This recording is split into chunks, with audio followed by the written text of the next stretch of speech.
Surprise, neither of us are dead right now. That might come as a shock to some of you, given that I haven't uploaded in over a week, and in terms of TikTok, like, that is kind of like a death sentence, or at least it's talked about that way, since the algorithm does very much want you to upload every single day, and I literally started this TikTok a little under 3 months ago.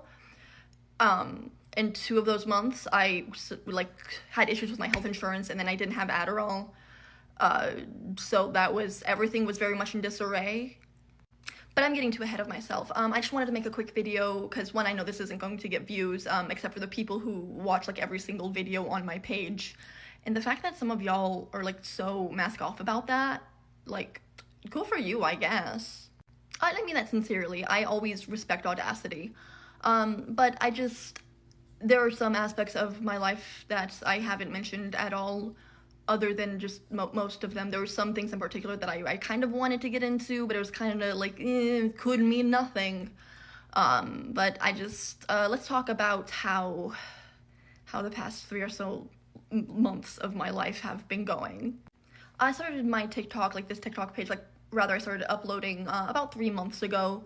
And it was on either the 3rd or 4th day of uploading that I uploaded that one Taylor Swift is aging out of being a white girl, which blew up my page, and just been happening ever since. I started uploading TikToks to this account as just a hobby, a creative outlet.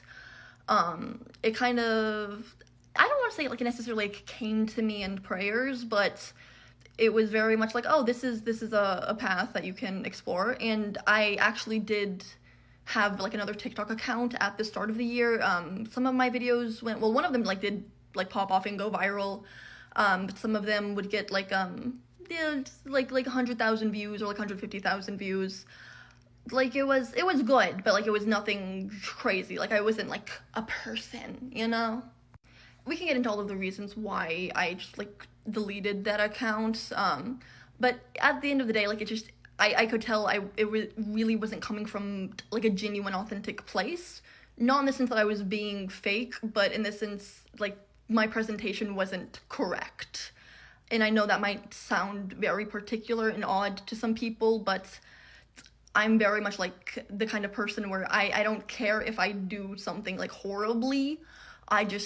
Even if I do something badly, I want to do it with style. I would rather do something with my own little flair added than just do something well in a way that's forgettable. But anyways, I think I deleted my account in late February, maybe early March. And while it's definitely not the only reason, that was near the start of a depressive episode that I had for only a couple months. But it was bad. It's depression, but I've raw dogged depressive episodes before. But it is what it is. And then I had I don't want to say that's a super weird religious for the average person. It probably would be a super weird religious experience, but I've had really, really weird shit happen to me my entire life. Literally since before I can remember, whenever I'm talking to some older people in my family who are around me, they all have stories of me and weird things that happened around me when I was a baby. For my astrology girlies, for the Western girlies, I'm an 8th house stellium with Sun trine Pluto, and for the Vedic girlies, which is something I'm more familiar with, I'm still an 8th house stellium, but I have specifically part of that is I have my Sun conjunct Rahu in Aishlesha. And for context, I'm a Mula ascendant. So, when I say, weird shit just happens to me all the time, girl, it's written in the stars for me. It's okay. So, because I've had all of these weird experiences, I've always been, interested in occultism, and I've studied it, but I haven't really practiced it much, because for most of the things that I experienced, it was less Harry Potter and, more Lovecraft, in the sense that something that is both incomprehensible and inherently undeniable is just flat out terrifying by default, but that doesn't make it bad or unkind. But I very much am overall just a classical case of a 2E kid, twice exceptional if you don't know the terminology, but like a lot of 2E kids, I had a really fucked up home life, and both sides of my family have very long histories of mental illnesses of pretty much every kind.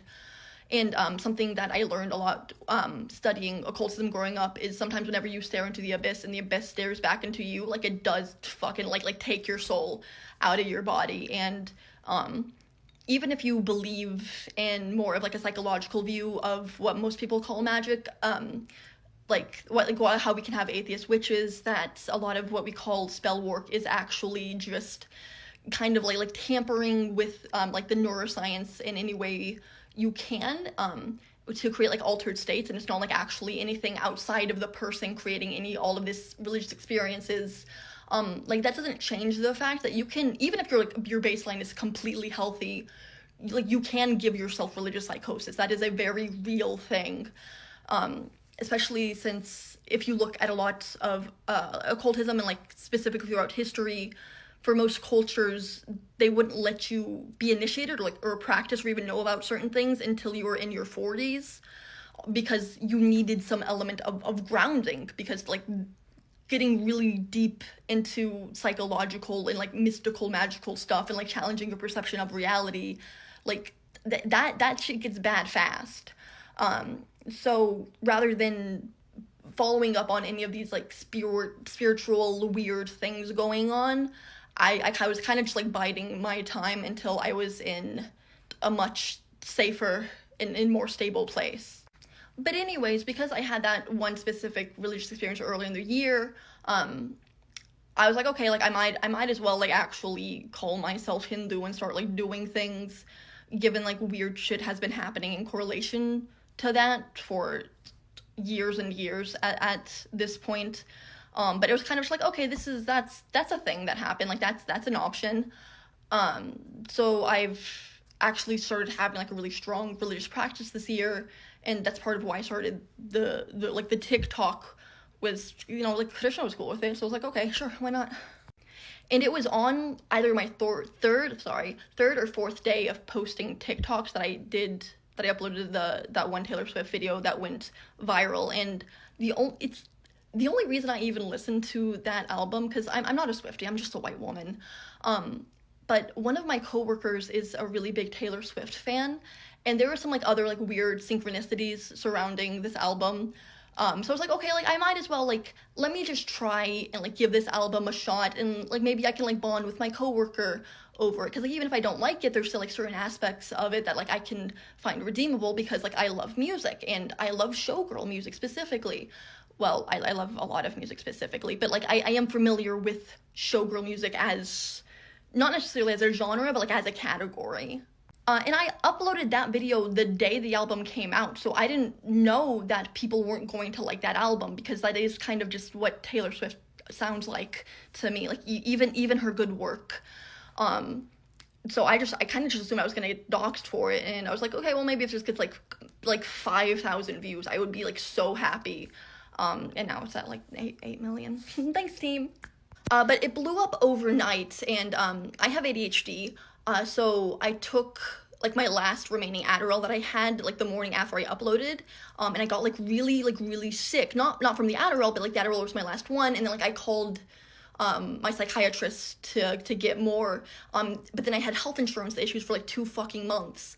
So I get really fucking sick. All of a sudden, I don't have my meds, which means I'm going to get more sick, because you're not supposed to suddenly stop any kind of medication. And I was like, okay, this is weird. It feels like I've been cursed, and I've been cursed before. But because of like my history with occultism, magic stuff, like I'm very much skeptical with that thing, and like with those things. Not that in the sense that I don't believe, but in the sense that there's like a lot of y'all aren't serious about it like that. And so because I didn't have any kind of like dedicated protection, I had some Archangel incense lying around. So I was like, okay, I'll just like smudge my room and just like quell the part of me that's like, oh, maybe it's this, it could be this. Because like sometimes I just do things even if I don't believe them, just to put my brain at ease. Girl, I've been yapping. You're gonna have to go to part 2.